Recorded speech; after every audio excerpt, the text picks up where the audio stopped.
Hello friends, இன்றைக்கி என்ன வீடியோலனா வாழைக்காய் வச்சு சுக்கா பண்ணலான் இருக்கேங்க. நான் ஒரு வாழைக்காய் தான் எடுத்திருக்கேன், 2 பேருக்கு அளவா. நீங்கள் எத்தனை வேணாலும் எடுத்து உங்களுக்கு தகுந்த மாதிரி எடுத்துக்கோங்க. நான் அதெல்லாம் கழுவி தோல் சீவிட்டு நல்லா கட் பண்ணி 4 நாளாக சின்ன ஓரளவுக்கு சின்ன பீஸ் இல்லாமல் எடுத்திருக்கேங்க.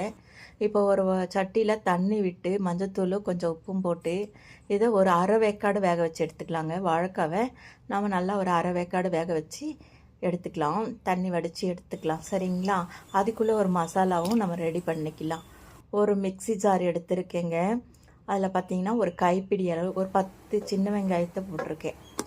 ஒரு 10 சின்ன வெங்காயம், மிளகு, ஜீரகம், சோம்பு, அப்புறம் இஞ்சி பூண்டு பேஸ்ட் போட்டிருக்கேன். நீங்கள் வேணும்னா இஞ்சி தனியாக பூண்டு தனியாக போட்டுக்கோங்க. அப்புறம் ஒரு ஸ்பூன் மிளகாத்தூள் போட்டிருக்கேங்க. ஒரு ஸ்பூன் மிளகாத்தூள், வெறும் மிளகாத்தூள் போட்டிருக்கேன். கறி மசால் சின்ன ஸ்பூனில் போட்டிருக்கேன். அப்புறம் பார்த்திங்கன்னா ஒரே ஒரு சின்ன ஸ்பூனில் மல்லித்தூள். இதெல்லாம் நம்ம பேஸ்ட்டாக அரைச்சிட்டு வந்துக்கலாங்க. தண்ணி விட்டு கூட நீங்கள் அரைச்சிட்டு வந்து வச்சுக்கோங்க. இப்போ காய் அரை வேக்காடு வெந்துருச்சுங்களா, அதை வடித்து எடுத்துடலாம். தண்ணி நல்லா வடித்து எடுத்துக்கலாம்.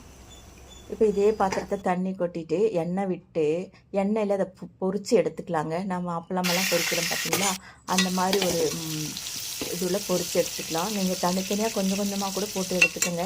நான் அப்படியே மொன்னா போட்டு பொரித்து எடுத்துருக்கேன். கொஞ்சம் சிவப்பாக வந்தவொடனே எடுத்துடலாம். இந்த மாதிரி இருந்தால் போதுங்க, எடுத்துடலாம். இப்போ அந்த எண்ணெயை நம்ம வேஸ்ட் பண்ணாமல் அதையே தாளிச்சிக்கலாம். கடுகு போட்டிருக்கேன், ஜீரகம் போட்டிருக்கேன், சோம்பு போட்டிருக்கேன். இப்போ அரைச்சிட்டு வந்திருக்கோம் இல்லையா, அந்த பேஸ்ட் அதில் போட்டுக்கலாங்க.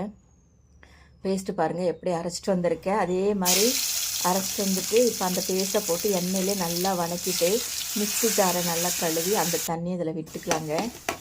கழுவி விட்டுட்டு இப்போ அதை நல்லா கொதித்தோடனே வேணும்னா கொஞ்சம் காரத்துக்கு உப்பு போட்டுக்கலாங்க. உப்பு பத்தலைன்னா உப்பு போட்டுக்கோங்க.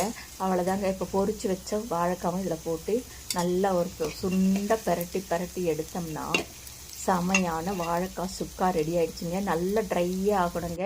அந்த பேஸ்ட் அதில் நல்லா ஒட்டி இருக்கணும். இப்படி இருக்கணும் பாருங்கள். இதங்க சூப்பரான வாழைக்காய் சுக்கா ரெடி ஆகிடுச்சுங்க. இந்த வீடியோ பிடிச்சிருந்தா லைக் பண்ணுங்கள், ஷேர் பண்ணுங்கள், என்னோடய சேனலை சப்ஸ்கிரைப் பண்ணுங்கள்.